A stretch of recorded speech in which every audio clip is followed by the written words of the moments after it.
Hey everyone, this is Kevin the Entrepreneur. Before we get to today's episode, I want to make a couple of quick announcements. First of all, if you are a new Patreon member this week, first of all, thank you for your support, really from the bottom of my heart. We will get you in the special thanks at the end of the video early next week. It's just I've actually gotten more support than I expected this week, so I'm kind of just waiting to the end of the week to see who else supports. Also, for those of you who like the monthly Rideshare podcast, new episode Sunday, the whole gang, Drive Girl Drive, Uber Hints, and your driver Mike. And also, I'm just going to mention, I did a couple videos today that are not Uber Lyft related, but I'm kind of proud of them. Oh, and finally, join me on St. Patrick's Day, somewhere around 10ish, I would say, for the No Driving for Uber live stream event, at least. God willing, should my party not run too long, I will be doing that live, and you can join me for that.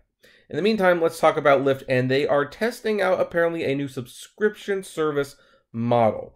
Now, this is not exactly a new thing. Uber has done this before, where for a certain price, you get a certain number of rides, and it would in theory be cheaper if you use them all. Now, of course, as with most memberships like this, they're banking on you not using all the rides. And the reason we're going to discuss this is not only is it newsworthy because of how it might affect you as a driver, but it also kind of gives us a clue that Lyft is definitely starting to think a little bit differently about how to compete with Uber, although I still think they're missing a very, very golden opportunity to beat Uber at their own game with driver relations. But we'll get to that in a moment. So anyway, according to this article from TestCrunch, Lyft is testing a monthly subscription plan for people who tend to take a lot of rides, The Verge first reported. This is no surprise given Lyft CEO and co-founder Logan Green said earlier this week, Lyft would like to achieve in transportation what Netflix achieved in streaming media with subscriptions. There seems to be a couple of plans Lyft is testing out. One costs $199 upfront to get 30 free rides worth up to $15 per ride. Another plan costs $399 a month for 60 rides. So it appears as if Lyft is A/B testing to try to figure out just how much people are willing to pay. And I can tell you right now, they are not going to be willing to pay this. I mean, even if they took it every single day and each ride was like $12 in value, and you'd be saving a significant amount of money with one of these plans, people just wouldn't do it. They like the idea that they feel like they aren't spending much. Asking for $200 up front definitely goes against the whole fares are cheap narrative or mentality. But let's continue. Quote, we're always testing new ways to provide passengers the most affordable and flexible transportation options, a Lyft spokesperson told TechCrunch. For the past few months, we've been testing a variety of all-access plans for Lyft passengers. If you already spend $450... Oh, geez. Sorry about that, folks. If you already spend $450 a month on Lyft rides, both plans would likely be worth the money. Uber has previously offered a subscription service, Uber Plus Pass, that guaranteed prices on rides for an upfront fee. And by the way, I don't think that really succeeded.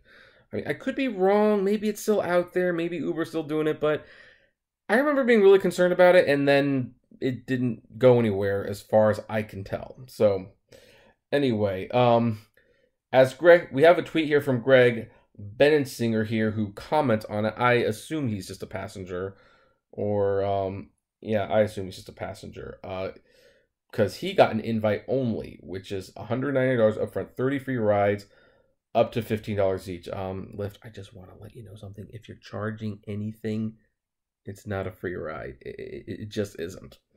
And he said, this Lyft subscription plan seems geared only to the most frequent users, folks who'd otherwise spend $450 a month on ride hailing. And that is a good point. I mean, that's actually a pretty good guesstimate, if you will. Like, some people spend $450 a month. I don't think they realize how much they spend a month. But yeah, it's a good deal for them. Will they use it? I don't know. Because the whole thing about rideshare is that it's cheap. It's kind of why fast food is like a big money bleeder and no one realizes it. Because if you go and you get a couple McDoubles at McDonald's for $3.20, You don't think much about it. Maybe even later on, you get like a Starbucks for $2.50. Don't think much about it. But then you start, if you do like $5 a day in fast food or Starbucks, that's $150 a month. And if you do $10, it's $300 a month. So, there's these industries that are hugely successful because they come off as appearing very cheap, but they're ultimately really expensive. Now, what Lyft might be offering is a good deal if you use it a lot, but people don't have that same mentality. They are fully aware of the $200 to $300 leaving their bank account that day, and so they will just go back to buying individual rides, and they will think they're saving a lot of money, and they're not saving any money. This is an interesting way to combat Uber. If they could get the Netflix type model figured out, that would be good for them. I think they would have a much better shot right now courting the drivers and using Uber's upfront pricing scheme against them and showing people that they are in fact cheaper than Uber.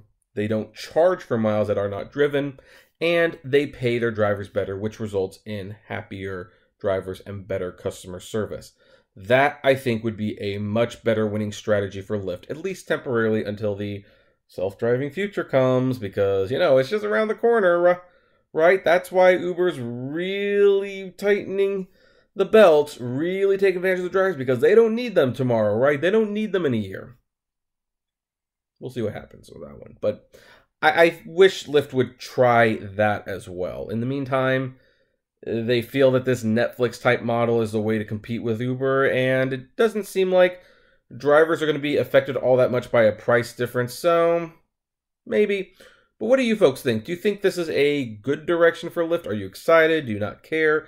I would love to know. Comment below, like, favorite, share, subscribe. If you enjoy the videos I make, consider becoming a patron for $1 a month, and at the end of the week, I will update my contributions list that you see at the end of each video. And join us on Sunday for the monthly Rideshare podcast with Drive Girl Drive, your driver Mike, and Uber Hints. And as always, flame responsibly. Have a good one.